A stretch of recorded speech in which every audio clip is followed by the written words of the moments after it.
Yo les pandas bleus, j'espère que vous allez bien. Aujourd'hui, je vous ai fait un top 5 des meilleurs jeux gratuits trouvables sur PC pour PC peu performants. Alors, asseyez-vous confortablement, prenez un petit paquet de popcorn et c'est parti. Juste avant de commencer, il n'y aura dans ce top pas de League of Legends ni Valorant parce que je trouve que c'est des jeux trop connus et donc ça ne sera pas une découverte pour vous. Donc je les ai pas mis dans ce classement. On commence. En cinquième position, il y a Duckling.io. C'est un multijoueur où tu contrôles un canard dans une mare. Le but de ce jeu est de prendre un maximum de canetons pour les emmener dans votre nid, pour après que ton nid s'améliore. Attention, vous n'êtes pas seul. C'est un jeu très posé pour faire passer le temps en cours de technologie. Et le meilleur, c'est que c'est un jeu en ligne, donc pas besoin de l'installer. En quatrième position, il y a Dieppe.io. C'est un jeu de tank qui se déroule dans une arène 2D. Chaque joueur contrôle un char qui au début tire qu'un missile à la fois. À mesure que le joueur détruit des objets polygonaux comme des triangles, des carrés, des polygones ou même d'autres ennemis, son char s'améliore. Par exemple, il est plus rapide ou il met plus de dégâts. Encore une fois, c'est un jeu en ligne très cool pour faire avec ses potes. Top 3, Among Us.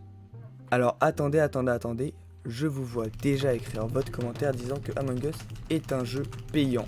Et donc, mon titre est putaclic. Non, car Among Us est payant. Sur PC, vous avez raison. Mais pas sur mobile et Android. Donc avec BlueStack, un émulateur d'Android, vous pourrez l'installer gratuitement sur votre PC. Et ça sera le même jeu, sauf qu'il sera gratuit. En gros, Among Us, pour ceux qui ne savent pas, c'est un jeu où il y a parmi vous un tueur, 2 tueurs ou 3 tueurs, et vous devez faire des missions et découvrir qui est le vrai tueur. Top 2, Krunker.io. Krunker.io est un jeu de tir à la première personne multijoueur, qui est, encore une fois comme tous les jeux de ce top, gratuit. C'est un peu comme un mélange entre Minecraft et CSGO. Il y a plein de monde, il y a plein de modes de jeu, comme par exemple un mode de jeu où tu dois choper le drapeau de l'équipe adverse, où tu dois affronter en solo d'autres ennemis. Et ce qui est cool avec ce jeu, c'est que c'est pas un jeu tout simplement de bagarre, il y a plein de modes de jeu, comme par exemple un mode de jeu où tu peux visiter le monde de Bob l'éponge. Je sais pas si c'est vraiment utile, mais franchement ça m'a fait kiffer. C'est pour ça que je le mets en deuxième position. Et en première position, on a Specimen Zero. Specimen Zero est un jeu d'horreur à la première personne qui te transporte dans un endroit vraiment sinistre. Tu es bloqué dans un immeuble et quelque chose te dit tu n'es pas tout seul. C'est un multijoueur donc tu peux y jouer avec tes potes. Je l'ai testé en live, franchement c'était incroyable. Entre parenthèses, le lien de mon Twitch est en description. C'est un jeu où tu dois essayer de fuir un bâtiment et tu n'as par exemple qu'une seule lampe torche. Et c'est un peu comme un escape game. Franchement ce jeu est vraiment bon, il est conseillé. Alors juste ce jeu, pour préciser, c'est un jeu mobile.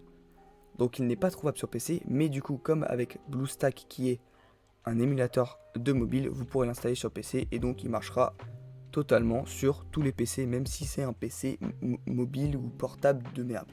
Je vous promets que vraiment mon PC il est pas ouf et il le fait tourner tellement bien. Bon, on a fait le tour des jeux gratuits pour PC, peu performants. J'espère de tout cœur que cette vidéo vous sera utile.